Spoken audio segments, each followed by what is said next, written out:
ಅಂತ ಇಲ್ಲಿ ಸ್ಥಳೀಯರ ಒತ್ತಾಯ ಇತ್ತು.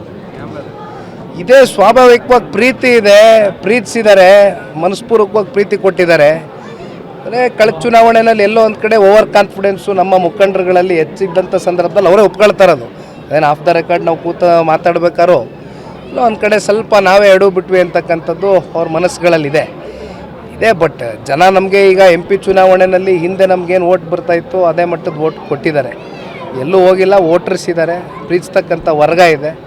ಅವ್ರಿಗೋಸ್ಕರ ಇವತ್ತು ನಾವು ಜಿಲ್ಲೆ ಇರ್ಬೋದು, ಕ್ಷೇತ್ರ ಇರ್ಬೋದು, ಮುಂದಿನ ದಿನಗಳಲ್ಲಿ ಸರ್ಕಾರ ಬಂದಂಥ ಸಂದರ್ಭದಲ್ಲಿ ಅಭಿವೃದ್ಧಿಯ ದಿಕ್ಕಿಗೆ ತಗೊಂಡು ಹೋಗ್ತಕ್ಕಂಥ ಚಿಂತನೆಗಳು ಈಗಲಿಂದಲೇ ಮಾಡ್ತಾ ಇದ್ದಾರೆ. ಕೊಟ್ಟಿದ್ದೇಣ, ಕೊಟ್ಟಿದೆ. ಇತಿಹಾಸ ಅದು ನೋಡೋಣ. ಕುಮಾರಣ್ಣ ಅವರು ಎಲ್ಲಿ ಈಗ ರಾಜ್ಯಕ್ಕೆ ಬರ್ತಾರಾ ಅಂತೀರಾ, ಈಗ ಡೈರೆಕ್ಟಾಗಿ ಕ್ಷೇತ್ರಕ್ಕೆ ಬಂದ್ಬಿಟ್ಟಿದ್ದೀರಿ. ರಾಜ್ಯದ್ದೇ ನಿಮ್ಮ ಪ್ರಶ್ನೆನೇ ದ್ವಂದ್ವ. ರಾಜ್ಯಕ್ಕೆ ಬರ್ತಾರ ಅಂತ ಬ್ರದರ್ ನನಗೆ ಅವಾಗಲೇ ಮೈಕ್ ಹಿಡ್ದಾಗ ಕೇಳ್ದ.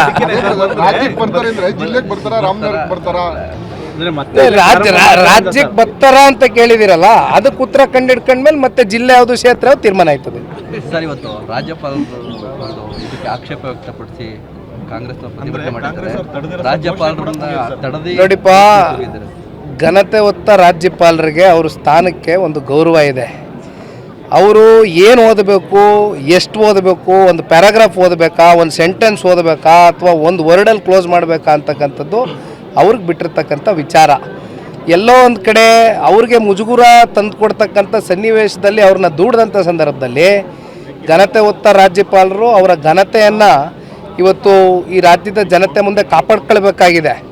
ಆ ನಿಟ್ಟಿನಲ್ಲಿ ಅವರು ಏನು ಹೇಳಬೇಕಾಗಿತ್ತು ಹೇಳಿ ವಾಕೌಟ್ ಮಾಡಬೇಕಾದಂಥ ಸಂದರ್ಭದಲ್ಲಿ ನೀವೇ ಹೇಳ್ದಂಗೆ ಪಾಪ ಯಾರು ಇಲ್ಲಿ ನಮ್ಮ ಜಿಲ್ಲೆ ನಾಯಕರೇ ಅಲ್ವಾ ಕಂಡಂಥವ್ರು, ಅಲ್ಲಿ ಯಾರನ್ನ ಕಂಡ್ರು ಮರಣ?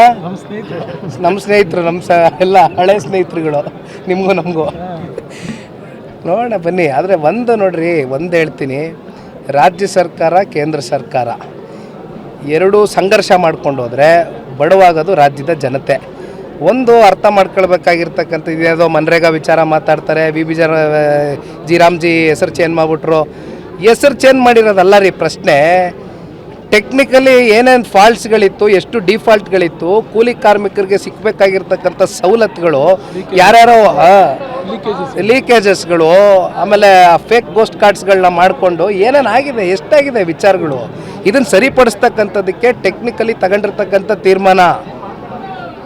ಅರ್ಥ ಆಯ್ತಲ್ಲ? ಇಲ್ಲಿ ಯಾರ್ದೋ ಹೆಸರು ಬದಲಾವಣೆ ಮಾಡಿ ಇನ್ಯಾವುದೋ ಹೆಸರು ಇಲ್ಲ. ಹೌದಪ್ಪ, ಮತ್ತು ಇಲ್ಲಿ ರಾಮನಗರ ಜಿಲ್ಲೆ ಹೆಸರು ಬದಲಾವಣೆ ಮಾಡಿದ್ರಲ್ರಿ, ಅದು ಬೇಡ ರೀ. ಮೊನ್ನೆ ಒಂದು ಇನ್ಸಿಡೆಂಟ್ ನಡೀತಲ್ಲಪ್ಪ ತುಮಕೂರಿನ ಕ್ರೀಡಾಂಗಣಕ್ಕೆ, ಯಾಕಪ್ಪ ಪರಮೇಶ್ವರ್ ಅವ್ರ ಹೆಸರಿಟ್ರು, ಗೃಹ ಸಚಿವರ ಹೆಸರು? ಅವತ್ತು ಮಹಾತ್ಮ ಗಾಂಧಿ ಅವ್ರು ನೆನಪಿರ್ಲಿಲ್ವಾ? ಮಹಾತ್ಮ ಗಾಂಧಿ ಅವ್ರ ಹೆಸರಲ್ಲಿ ತಾನೇ ಇದ್ದಿದ್ದು, ಅವತ್ತಿಲ್ವಾ? ಯಾಕೆ ಡಬಲ್ ಸ್ಟ್ಯಾಂಡರ್ಡ್ಸು ಕಾಂಗ್ರೆಸ್ನವ್ರಿಗೆ? ಮಾತಾಡೋಣ ಬನ್ನಿ. Thank you.